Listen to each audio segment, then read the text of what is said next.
Hello बच्चों, क्या हाल चाल है सभी के। आई होप सब बहुत बढ़िया होंगे। आज का हम अपना नया टॉपिक शुरू करने के लिए जा रहे हैं, जो हमारा टॉपिक है स्ट्रक्चर। सी प्रोग्रामिंग के अंदर स्ट्रक्चर नाम का जो टॉपिक है वो बहुत इंपॉर्टेंट टॉपिक है। बेसिकली क्या है कि स्ट्रक्चर अपने आप में अलग तरीके से काम नहीं करता, मतलब अलग अकेला नहीं है। इसके साथ में हमें ऑब्जेक्ट भी बताना पड़ेगा कि ऑब्जेक्ट क्या होता है। तो सबसे पहले हम यहाँ पर बात करेंगे कि स्ट्रक्चर की, कि हमारा स्ट्रक्चर क्या होता है। स्ट्रक्चर के लिए अगर आप कहें, structure is a collection of different different data types. कहने का मतलब है कि जैसे अगर मैं एरे की बात करूं तो एरे क्या हुआ करता था। Array is a collection of similar data types. उसका मतलब होता था कि उसमें सिर्फ एक जैसे, यानी कि समान। आपने कहा कि इंटीजर हैं तो इंटीजर ही स्टोर होंगे, आपने कहा फ्लॉट है तो फ्लॉट स्टोर होंगे। पर इसके अंदर क्या है, स्ट्रक्चर एक डिफरेंट डिफरेंट डेटा टाइप का कलेक्शन है। यानी कि आप उसमें इंटीजर, कैरेक्टर, फ्लॉट, कोई भी टाइप का डेटा टाइप एक ही जगह पर आप उसको डिक्लेयर करके रख सकते हैं। Structure is a user defined data type. ये क्या है, यूज़र डिफाइंड डेटा टाइप्स है। इसका मतलब ये है क्योंकि इसको यूज़र डिफाइन करता है। ठीक है, structure is user defined data type which is constructed by the help of primitive and derived data type. इसमें ये है कि आप किसी भी तरीके का डेटा टाइप इसके अंदर यूज़ कर सकते हैं। जिस तरीके का डेटा टाइप आप यूज़ करेंगे उतना साइज़ लेगा और उसी के हिसाब से ये चीज़ें कंसिडर की जाएंगी। It can store more than one value. ये क्या कह रहा है कि ये स्ट्रक्चर जो है वो एक से ज़्यादा वैल्यू आप कह लीजिए कि अपने अंदर स्टोर कर सकता है। कहने का मतलब ये है, आपने कहा कि एक वेरिएबल मैंने लिया है इंटीजर टाइप का, तो वो एक वेरिएबल है इंटीजर टाइप का और वो वैल्यू स्टोर कर लेगा और मेमोरी में उसका लोकेशन हो जाएगा 2 बाइट का। आपने कहा कि मेरे पास में एक फ्लॉट वेरिएबल है, मैंने यहाँ पे बी नाम का उसका वेरिएबल नाम दे दिया, तो वो 4 बाइट लेगा और दूसरी वैल्यू स्टोर कर लेगा। कहने का मतलब है it can store more than one value of different type of data types of different different memory location. ये सबसे इंपॉर्टेंट बात है कि डिफरेंट डिफरेंट टाइप का डेटा, डिफरेंट टाइप के डेटा से मतलब हमारा यहाँ ये है कि सपोज़ करिए हमने एक स्ट्रक्चर बनाया और उसमें हमने 3 वेरिएबल लिए। इंटीजर ले लिया हमने, फ्लॉट ले लिया और कैरेक्टर ले लिया। इंटीजर हमने लिया n, फ्लॉट हमने लिया t और कैरेक्टर हमने लिया a नाम से। अब हम क्या कह रहे हैं कि इंटीजर जो है एक वैल्यू स्टोर कराएगा और अलग से बिल्कुल प्रॉपर एलोकेट करेगा मेमोरी को। फ्लॉट, वो इंटीजर कितनी बाइट लेगा, 2 बाइट। फ्लॉट है, टी नाम का एक वेरिएबल है, 4 बाइट मेमोरी में स्टोर होने के लिए लेगा और एक इंटीजर टाइप की वैल्यू वो अपने अंदर जो है स्टोर कर लेगा। एक कैरेक्टर लिया हमने, ए नाम हमने इसको दिया, तो कैरेक्टर क्या करेगा, कैरेक्टर बेसिकली एक 1 बाइट लेता है। ठीक है, सबसे कम इसी का बाइट है, तो इस बात का आपको ध्यान रखना है। अगर हम बात करें the size of structure is sum of all its all data member size. यानी कि जो डेटा टाइप्स हमने यहाँ पे डिक्लेयर करे हैं, अगर मैं आपसे पूछूं कि भैया एक स्ट्रक्चर आपने बनाया है और उसमें आपने 3 वेरिएबल यूज़ किए हैं, एक इंटीजर, एक फ्लॉट और एक कैरेक्टर, तो आपको क्या करना है, इनके जितने भी डेटा टाइप्स हैं, मान लीजिए आपने एक एक वेरिएबल यूज़ किया है। इंटीजर कितनी बाइट लेता है, 2 बाइट। कैरेक्टर कितनी बाइट लेता है, 1 बाइट। फ्लॉट कितनी बाइट लेता है, 4 बाइट। तो टोटल साइज आपका कितना हो जाएगा, 7 बाइट। तो आप ये कहेंगे कि आपका जो स्ट्रक्चर है वो कितना स्पेस ऑक्यूपाई करा रहा है, 7 बाइट स्पेस ऑक्यूपाई करा रहा है। ये सबसे इम्पॉर्टेंट बात है कि जितने भी डेटा टाइप्स हैं, ऐसा नहीं है कि आपने कहा कि भाई मेरे पास में एक इंटीजर टाइप के 2 वेरिएबल हैं तो उसका साइज़ बढ़ जाएगा। भाई इंटीजर टाइप है, 2 वेरिएबल हैं, तो कितनी बाइट लेंगे, 2 बाइट एक के लिए लेंगे, 2 बाइट एक के लिए, तो 4 बाइट हो गई। फिर क्या कहा कि जी एक फ्लॉट भी था तो 8 हो गई और एक कैरेक्टर भी था तो 9 हो गई। तो समझ में आ रहा है, इस तरीके से आपकी बाइट यहाँ पर स्टोर होंगी। नेक्स्ट आता है the minimum size of structure. भाई मिनिमम साइज़ का मतलब है कि कम से कम कितना होगा। तो अगर आपने उसके अंदर कोई कैरेक्टर वेरिएबल भी डिक्लेयर कर दिया है तो कितना आएगा, वो 1 बाइट ही आएगा ना। क्यों, क्योंकि सबसे कम डेटा टाइप जो है वो 1 बाइट होता है हमारा। किसी भी स्ट्रक्चर को बनाने के लिए सबसे इम्पॉर्टेंट चीज़ क्या है कि इसका एक कीवर्ड है, क्या, इट्स यूज्ड स्ट्रक्ट कीवर्ड। जब भी आप कोई स्ट्रक्चर बनाएंगे तो आप यहाँ पर क्या करेंगे, स्ट्रक्ट कीवर्ड से उसकी स्टार्टिंग करेंगे। और दूसरी इंपॉर्टेंट बात क्या है, the structure should and with क्या, सेमी कॉलन। एक बात बहुत इंपॉर्टेंट है कि जब भी आप स्ट्रक्चर को बंद करेंगे तो एंड ऑफ लाइन लगाएंगे, यानी कि सेमी कॉलन लगाएंगे। और जब आप स्ट्रक्चर की शुरुआत करेंगे तो वहाँ पर क्या लगाएंगे, स्ट्रक्ट कीवर्ड का यूज़ करेंगे। सिंटैक्स देखते हैं किस तरीके से ये लिखा जा सकता है। सबसे पहले क्या करेंगे, स्ट्रक्ट कीवर्ड लेंगे, उसके बाद आप लेंगे स्ट्रक्चर का नाम। मैंने यहाँ पे जो नाम दिया हुआ है स्ट्रक्चर का वो दिया हुआ है ABC, तो यानी कि स्ट्रक्चर क्या बन गया, ABC नाम का एक स्ट्रक्चर हमने यहाँ पे बना दिया। देन हमने बॉडी शुरू करी, उसके बाद हम क्या करते हैं, डेटा टाइप्स का डिक्लेरेशन करते हैं। कोई ज़रूरी नहीं है कि आप वैल्यू को यहाँ पे असाइन करें वो आपकी मर्ज़ी है, आप असाइन करना चाहें कर दें, अदरवाइज़ मेन मेथड में सारी चीज़ें इनिशलाइज हो जाएंगी। इसमें हमने क्या किया, यहाँ पे इंटीजर n नाम का एक वेरिएबल लिया, फ्लॉट लिया हमने t नाम का, और कैरेक्टर हमने ले लिया यहाँ पे c नाम का, और उसके बाद हमने ब्रैकेट बंद किया और यहाँ पे एंड ऑफ लाइन यानी कि सेमी कॉलन लगाया। इससे हमें ये पहचान होती है कि हमारा यहाँ पर स्ट्रक्चर क्लोज हो गया है। अगर हम बात करें कि ये जो स्ट्रक्चर है अभी फ़िलहाल ये कितना मेमोरी स्पेस ऑक्यूपाई करा रहा है, तो आप हिसाब लगाएंगे, देखेंगे कि इंटीजर है, n है, एक वेरिएबल है तो कितना बाइट ले रहा है, 2 बाइट। फ्लॉट है, एक वेरिएबल है, कितना बाइट ले रहा है, 4 बाइट। कैरेक्टर है c, कितना वेरिएबल है, एक, तो कितना बाइट ले रहा है, 1। अभी आप क्या करेंगे, इन सबका टोटल कर देंगे, कितना हो गया टोटल, 4, 5, 6 और एक 7। तो आपको देखकर ये लगेगा कि सर ये जो है 7 बाइट स्ट्रक्चर जो है यूज़ करेगा, कर नहीं रहा, करेगा। इसमें फ़र्क क्या है, देखिए, जब तक एक टर्म्स यूज़ करने वाला हूँ मैं यहाँ पर ऑब्जेक्ट। ऑब्जेक्ट ऑब्जेक्ट क्या है, जब तक आप किसी स्ट्रक्चर का ऑब्जेक्ट नहीं बनाएंगे तब तक उनको मेमोरी एलोकेट नहीं होगी। किसको, जो उसके अंदर वेरिएबल्स हम यूज़ कर रहे हैं ना, इनको मेमोरी एलोकेशन यहाँ पर नहीं हो पाएगा। हमने हिसाब तो लगा लिया कि हाँ भाई 7 बाइट लगेंगे, ठीक है, पर कब लगेंगे, जब आप उस स्ट्रक्चर का ऑब्जेक्ट तैयार कर लेंगे, यानी कि जब आप उसका ऑब्जेक्ट बना लेंगे तब ये हो पाएगा। सपोज़ करिए आपने क्या करा, एक ऑब्जेक्ट बना लिया, ठीक है, तो आपका स्ट्रक्चर का साइज़ कितना हो जाएगा, 7 हो जाएगा। आपने कहा जी मैंने तो 2 ऑब्जेक्ट बनाए, क्योंकि ऑब्जेक्ट क्या है बेसिकली, आप स्ट्रक्चर के इनफाइनाइट ऑब्जेक्ट बना सकते हैं, जितना यूज़ आपको हो उतने आप ऑब्जेक्ट बना लीजिए, कोई आपको दिक्कत नहीं आएगी। तो जितना ऑब्जेक्ट है बस आप उसका डबल करते चले जाइए। एक ऑब्जेक्ट बनाया 7 बाइट लेगा, 2 ऑब्जेक्ट आपने बनाए 14 बाइट लेगा। मतलब जितना पहला ऑब्जेक्ट जितना भी स्पेस ऑक्यूपाई करा रहा है मेमोरी में, सारे के सारे ऑब्जेक्ट उतना ही स्पेस ऑक्यूपाई कराएंगे। चलिए हम देखते हैं ज़रा ऑब्जेक्ट क्या होता है, और उसके बाद हम इसका एक प्रोग्राम बनाएंगे और फिर इसको समझेंगे। अभी हम यहाँ पर देखेंगे कि ऑब्जेक्ट क्या है। Object is an entity to access all the features of structure.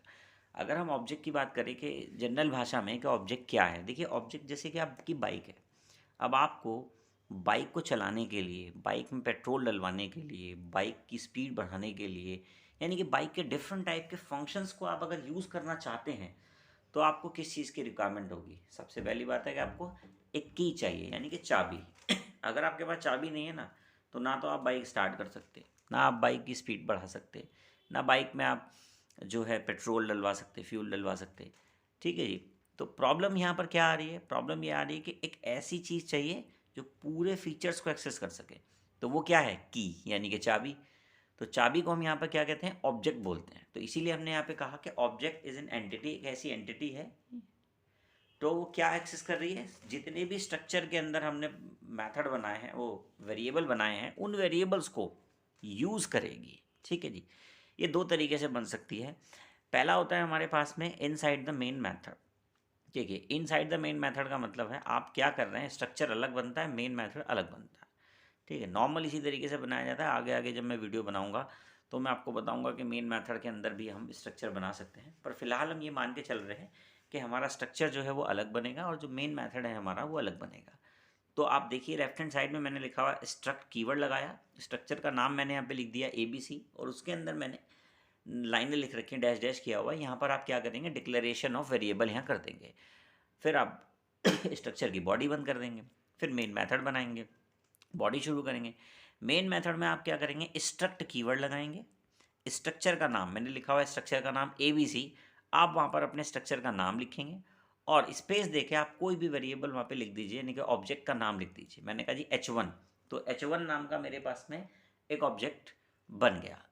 तो h1 बनते ही क्या हो गया कि जो हमने अपने स्ट्रक्चर में अगर हमने कोई वेरिएबल लिए हुए हैं, जैसे हमने क्या किया, इसका ऑब्जेक्ट बनाया, तो अब आप देख रहे हैं मैंने स्ट्रक्चर में यहाँ पे दो वेरिएबल बना दिए हैं, इंटीजर a और इंटीजर b, तो दो वेरिएबल बना दिए। तो अभी इसका ऑब्जेक्ट हमने बनाया, तो जैसे हमने ऑब्जेक्ट बनाया तो ऑब्जेक्ट के पास में एक a नाम का ब्लॉक बन जाएगा और एक b नाम का ब्लॉक बन जाएगा, और ये दोनों क्या करेंगे, दो दो बाइट ऑक्यूपाई करा लेंगे। अगर हम आपसे कहें कि भाई ये स्ट्रक्चर जो है कितनी बाइट ले रहा है, तो अभी इंटीजर नाम के वेरिएबल डिक्लेयर करें हमने इसमें, इंटीजर a और b, तो टोटल कितना हो गया, 4 बाइट ले रहा है। ठीक है, देखिए डेफिनेशन में आप देख रहे हैं कि मैंने यहाँ पे लिखा हुआ था structure is a collection of different different data types. तो कुछ ज़रूरी नहीं है कि आप डिफरेंट ही लें, आप सिमिलर भी ले लेंगे तो भी स्ट्रक्चर चलेगा, पर क्या है कि इसके साथ हम डिफरेंट टाइप्स के ले सकते हैं। तो ये पहला तरीका हो गया इनसाइड द मेन मेथड। दूसरा तरीका है एंडिंग टाइम द स्ट्रक्चर। जब आपका स्ट्रक्चर बंद होता है तब भी आप अपने ऑब्जेक्ट को डिक्लेयर कर सकते हैं। कैसे करते हैं चलिए देखते हैं। हमने क्या कहा है कि स्ट्रक्ट कीवर्ड लिया, स्ट्रक्चर का नाम हमने यहाँ पे दे दिया ABC, और उसके अंदर आप चाहें तो यहाँ पर डेटा टाइप्स जो हैं डिक्लेयर कर लीजिए। देन उसके बाद जैसे ही आपने स्कोप रेजोल्यूशन, वो आपने जो कर्ली ब्रेसेस लगाने की बात करी थी, यानी कि सेमी कॉलन, उसके पहले और जो आप ये कर्ली ब्रेसेस बंद करते हैं और सेमी कॉलन यानी कि एंड ऑफ लाइन लगाते हैं, इन दोनों के बीच में आपको क्या करना है, ऑब्जेक्ट बना देना है। मैंने क्या कर दिया, मैं h1 लिख दिया। तो मेन मेथड में क्या हो रहा था, स्ट्रक्ट लिखना पड़ रहा था, फिर आपको स्ट्रक्चर का नाम लिखना पड़ रहा था, उसके बाद आप ऑब्जेक्ट का नाम लिखते थे। इसमें क्या है कि डायरेक्ट हमने क्या कर दिया, ऑब्जेक्ट का नाम लिख दिया। तो ऑब्जेक्ट का डायरेक्ट नाम लिखने से भी सेम प्रोसीजर होगा जो अभी हमने पहले वाले में किया। कि इससे क्या हो जाएगा, जैसे मान लीजिए इसमें इंटीजर a और b नाम के दो वेरिएबल हैं, ठीक है, तो h1 के पास फिर सेम तरीके से a नाम का एक ब्लॉक बनेगा, b नाम का एक ब्लॉक बनेगा, और उनका अलग अलग जो है मेमोरी स्पेस होगा और उसी हिसाब से काम करेंगे। आप चाहते हैं कि मुझे तो मल्टीपल ऑब्जेक्ट चाहिए, तो कोई दिक्कत नहीं है। यहाँ पे h1, h2, h3 जितने आप बनाना चाहें आप उतने यहाँ पर ईजिली बना सकते हैं। सेम ऐसे ही क्या है, अगर आपको अलग अलग लाइन में बनाने हैं तो आप मेन मेथड में बना सकते हैं स्ट्रक्चर का नाम और ऑब्जेक्ट का नाम, फिर एंड ऑफ लाइन कर दीजिए। आपको और चाहिए, आप लिखिए स्ट्रक्चर का नाम और फिर दोबारा ऑब्जेक्ट बना दीजिए।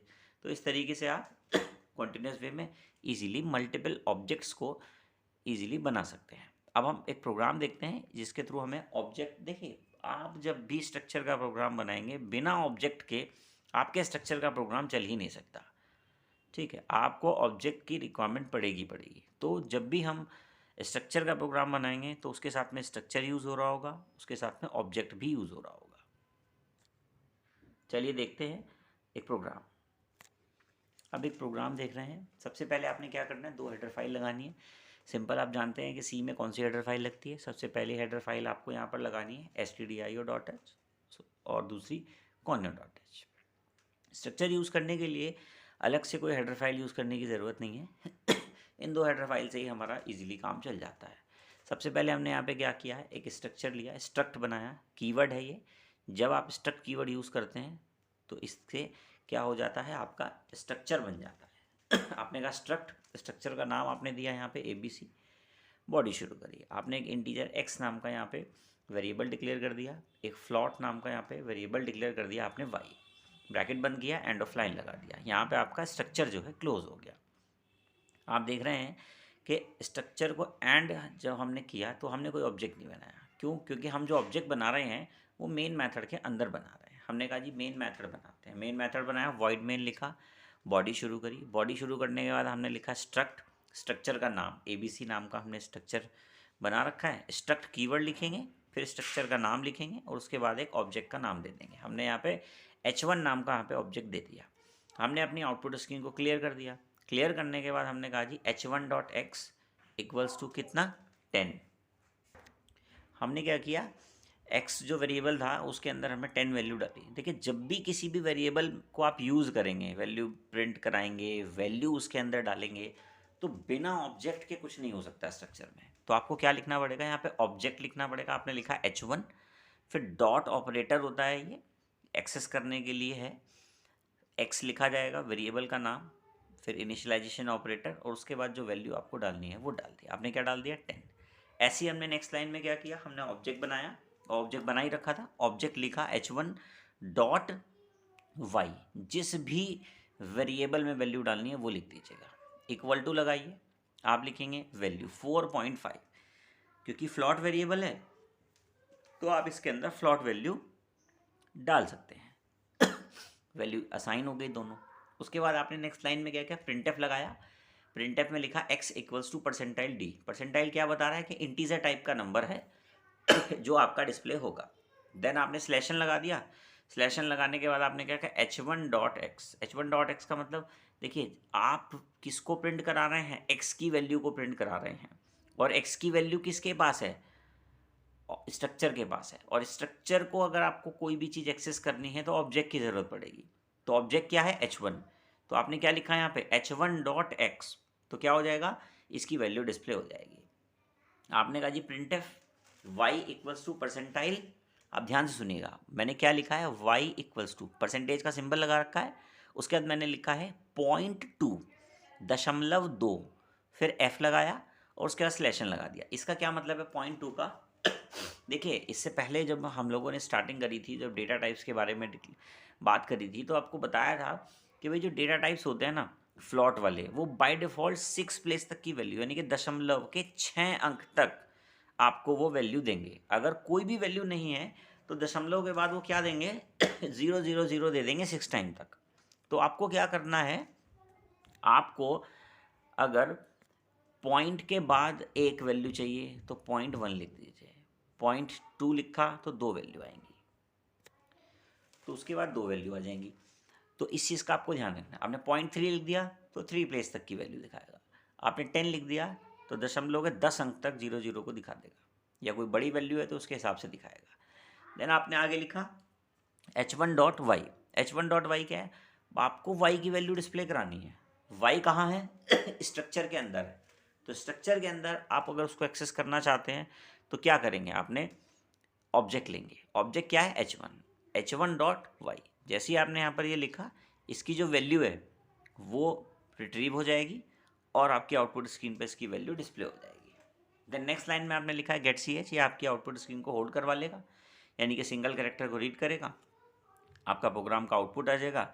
आप अपने प्रोग्राम को इजीली सिंपल तरीके से बंद कर दीजिए। आउटपुट की तरफ नज़र डालते हैं, आउटपुट क्या आया इसका जो आउटपुट आएगा वो आएगा x इक्वल्स टू 10, क्योंकि हमने वैल्यू क्या डाली थी, 10 डाल दी थी। फिर हमने क्या किया, y इक्वल्स टू 4 दशमलव के क्या कितने अंक लेंगे, 0.2 लिखा है, यानी कि 0.2। तो 0.2 का क्या मतलब है कि दशमलव के 2 अंक तक की वैल्यू आनी है, तो आंसर आया 4.50। इसका मतलब यह है कि 0.2 लिखा हुआ था, अगर मैं 0.1 लिख देता तो 4.5 आता, बस मैं 3 लिखता तो क्या आता है 4.500, और अगर मैं कुछ भी ना लिखता तो आता 4.55 तो आना ही है, 0.0000, यानी कि दशमलव के 6 अंक तक के बाद की वैल्यू आपको वो दिखाएगा।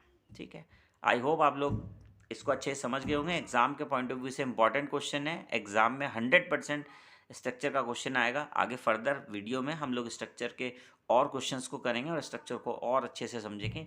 अगर डेफिनेशन लिखने के लिए आ गया सिंपल तरीके से स्ट्रक्चर क्या है, थोड़ा सा उसको डिफाइन करना है, तो आप इस वीडियो में जितना कॉन्सेप्ट मैंने आपको बताया है वो सारा कॉन्सेप्ट आप इस वीडियो के अंदर जो बता रखा है उसको आप अपने एग्ज़ाम में लिख सकते हैं। आज के लिए इतना ही, आई होप सब समझ गए होंगे।